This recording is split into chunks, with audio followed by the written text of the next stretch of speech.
Hello नमस्कार साथियों, कैसे हैं आप सभी लोग। उम्मीद करता हूँ आप सभी लोग बहुत अच्छे होंगे। तो आज हमारा जो टॉपिक है, चैप्टर है, वो है दो चर वाले रैखिक समीकरण। तो इसे शुरू करते हैं। देखो, सबसे पहले आप ये इक्वेशन लिखिए, एक्स प्लस वाई बराबर 4। इसका मतलब क्या है? इसका मतलब ये है कि x और y के हमें वो वैल्यू चाहिए जो इस इक्वेशन के लिए चार मतलब बना दें। मान लो हमने x की वैल्यू 0 ले ली और y की वैल्यू 4 ले ली। ये भी सॉल्यूशन है, क्योंकि 0 और प्लस 4 करेंगे तो 4 आएगा। यानी कि लेफ्ट हैंड साइड बराबर राइट हैंड साइड आ गया। तो ये इसका सॉल्यूशन है, ये लीनियर इक्वेशन है। ठीक है, अगर हमने ले लिया 2 प्लस 2, 2, ये भी इसका एक सॉल्यूशन है। बहुत सारे हो जाएंगे, ऐसे इसमें 3 ले लिया और इससे 1 ले लिया तो भी इसका सॉल्यूशन है। सबको जोड़ो, प्लस करो तो LHS बराबर RHS आ जाएगा। ये इसके सॉल्यूशन है। ठीक है, और ये इक्वेशन कैसी है? लीनियर इक्वेशन है। तो लीनियर इक्वेशन क्यों है? क्योंकि इसमें वेरिएबल की हाईएस्ट पावर जो है वो 1 है, इसलिए ये क्या है? लीनियर इक्वेशन है। अब इसमें जो है, इस चैप्टर में क्या है कि दो चर वाले रैखिक समीकरण की पेयर बनानी है। मतलब कि एक हमने मान ले लिया x प्लस वाई बराबर 2 और ले लिया 2x प्लस 3y बराबर 4। मान लो ये इक्वेशन है। तो इस इक्वेशन दी है, तो इसका मतलब है इसका हमें सॉल्यूशन निकालना है। और सॉल्यूशन निकालने का मतलब है कि x और y की वो वैल्यू, देखिए x और y की वो वो मान जो इस इक्वेशन को संतुष्ट करें। मतलब कि x और y के वो वैल्यू जो दोनों इक्वेशन को सेटिस्फाई करें। इसमें वन इक्वेशन को सेटिस्फाई करें, मतलब कि इस वाली इक्वेशन के अगर लीनियर इक्वेशन एक दे रखी है तो उसके इनफाइनाइट सॉल्यूशन होते हैं। सॉल्यूशन, ठीक है। और इसमें क्या है कि जब दो इक्वेशन के पेयर दे रखे हैं तो इसमें क्या होता है कि x और y की वो वैल्यू हमें चाहिए होती हैं जो दोनों इक्वेशन को सेटिस्फाई करें।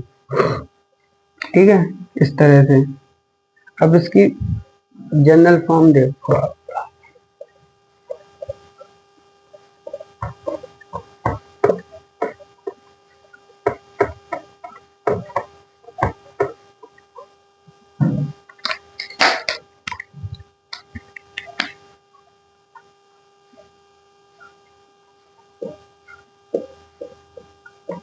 जनरल फॉर्म जो होती है वो इसकी ये होती है, a1x plus b1y plus c1 बराबर 0, a2x plus b2y plus c2 बराबर 0। अब a1 a2 b1 b2 पता नहीं है क्या क्या लिख दिया, ऐसा सोच रहे होंगे। तो इसमें क्या है कि जैसे मान लो कोई इक्वेशन दे रखी है, मान लो 2x प्लस 4y बराबर plus 3 equal to 0, 5x plus 2y plus 4 बराबर 0, ये दे रखी है। तो जो भी x का कोफिशिएंट दे रखा है वो a1 है, जो भी इसमें y का कोफिशिएंट दे रखा है वो क्या है? b1 है। तो इसमें ये वाला क्या है?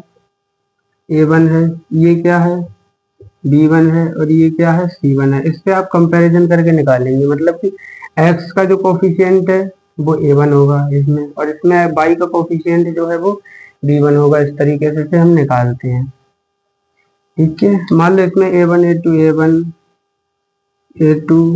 b1 b2 c1 c2 निकालने हैं इसमें। तो इसमें a1 कितना होगा? 2, और इसमें a1 कितना होगा? 5।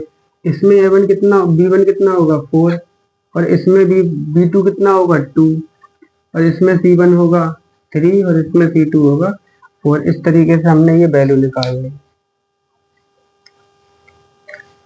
ठीक है, अब इसकी एक कंडीशन होती है, वो कंडीशन देखो।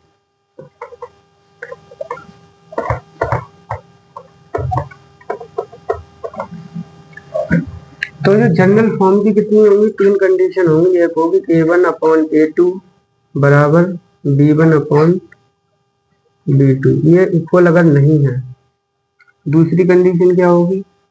a1 अपॉन a2 बराबर b1 अपॉन b2, बराबर C1/C2 और तीसरी A1/A2 बराबर B1/B2 बराबर नहीं है C1/C2। ठीक है, ये तीन केस होंगे इसमें। अगर अगर इस तरीके का केस आ जाता है तो इस केस में जो होता है यूनिक सॉल्यूशन होता है। यूनिक सॉल्यूशन का मतलब होता है केवल और केवल एक ही सॉल्यूशन होगा। इस केस में अगर A1/A2 बराबर नहीं आए B1/B2 तो जो है यूनिक सॉल्यूशन होगा। अगर ये तीनों चीजें आपस में बराबर आ जाती हैं तो इसमें होगा इनफाइनाइट मैली सॉल्यूशन।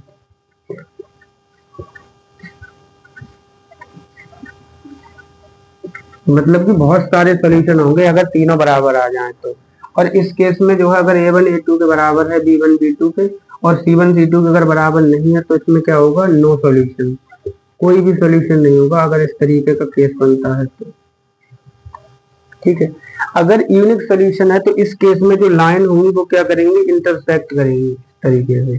और यहाँ पे जो भी एक्स और वाई के क्वाड्रेंट होंगे वही क्या होंगे, सॉल्यूशन होंगे। यहाँ पर भी अब ग्राफिकल दो तरीके होते हैं, ग्राफिकल और एक मैथमेटिकल। ठीक है, इस केस में लाइन क्या होंगी, एक के ऊपर एक होंगी। मान लो ये लाइन है और इसी के ऊपर एक लाइन और बना दी इस तरीके से, तो इसमें जो होते हैं इनफाइनाइट सॉल्यूशन होते हैं। और इसमें जो लाइन होती है वो कैसी होती है, कोइंसाइड। और इसमें कैसी होती है, इंटरसेक्टिंग। ठीक है, इंटरसेक्टिंग लाइन होती है, इसमें कोइंसाइड होती है।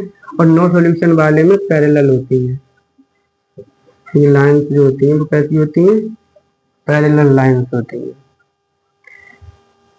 ठीक है, अगर सॉल्यूशन आ रहा है यानी कि यहाँ पे जो होगा वो क्या होगा, कंसिस्टेंट।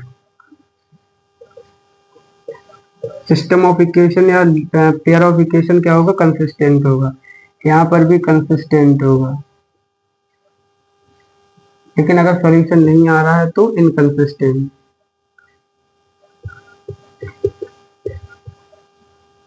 तो इनकंसिस्टेंट होगा। ठीक है, अब जैसे इसमें अब बहुत तरीके से क्वेश्चन पूछे जाते हैं, अलग अलग तरीके से इसमें क्वेश्चन पूछे जाएंगे। तो वो क्वेश्चन बताते हैं, एक दो क्वेश्चन, बाकी आप देख लीजिए। देखो, अगर A1/A2 does not equal to B1/B2 तो उसमें क्या होगा कि यूनिक सोल्यूशन होगा, एक ही सोल्यूशन होगा। और हम बेसिकली एक ही सोल्यूशन का इसमें केस करेंगे क्योंकि इनफाइनाइट मैनी सोल्यूशन कौन निकालेगा, और जिसमें सोल्यूशन ही नहीं होगी उसकी बात ही क्यों करेंगे। लेकिन कंडीशनल बेस्ड क्वेश्चन होते हैं इसमें। ठीक है, अगर A1/A2 बराबर है B1/B2 के, बराबर है C1/C2 के, तो इसमें मैनी सोल्यूशन होंगे, बहुत सारे सोल्यूशन होंगे। और अगर C1 और C2 बराबर अगर नहीं आते हैं तो नो सोल्यूशन होगा। और इस केस में लाइन जो होती है वो पैरेलल होती है। और इस केस में लाइन जो होती है कोइंसाइड होती है, कोइंसिडेंट। और इसमें यूनिक सोल्यूशन होता है तो इंटरसेक्टिंग लाइंस होती है। जैसे अब क्वेश्चन इसमें कैसे पूछे जाएंगे वो बता।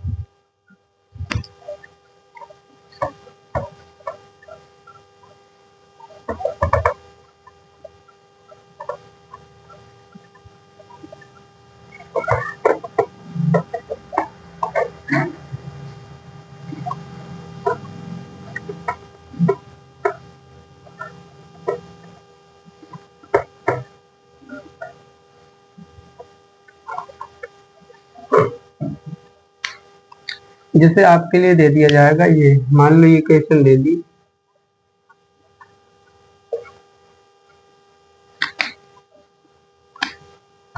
मान लो 2x प्लस 3y प्लस 2 बराबर 0 and 4x plus 3y plus 1 बराबर 0। तो इस केस में बताने हैं आपके लिए हाउ मैनी सॉल्यूशन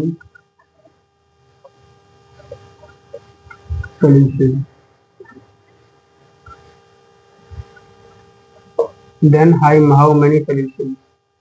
तो इसमें कैसे निकालोगे, सबसे पहले आप A1/A2 बराबर केस लगाओ। तो लगाओ, देखो 2, ये A1 A2 B1 B2 C1 C2 निकालो पहले तो इसमें A1 कौन सा होगा, ये वाला A1 होगा, और A2 ये वाला होगा, B1 ये वाला होगा, और B2 ये वाला होगा, C1 ये होगा और C2 ये होगा।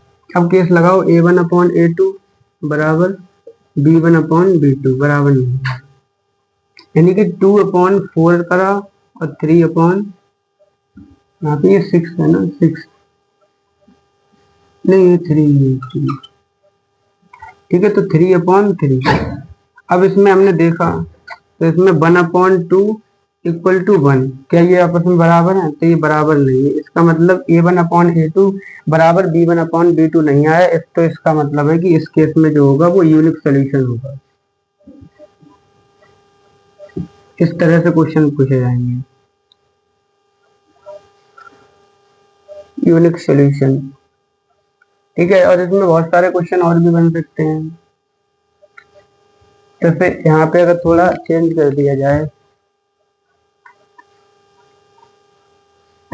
यहाँ पे ये 6y कर दिया जाए, ठीक है, तो यहाँ पे इसे देखो इसके लिए और 2/4 बराबर 3/6 बराबर 2/1, यानी कि 1/2 बराबर 1/2 बराबर नहीं है 2।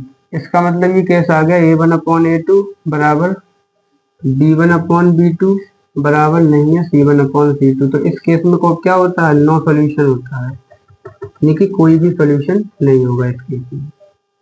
इस तरीके से जो है क्वेश्चन बनते हैं। और भी बहुत सारे क्वेश्चन होते हैं, तो वो कल बताएंगे, कल के सेशन में क्वेश्चन, अच्छे अच्छे क्वेश्चन। तब तक के लिए इंतजार कीजिएगा। तब तक के लिए धन्यवाद। जय हिंद, जय भारत।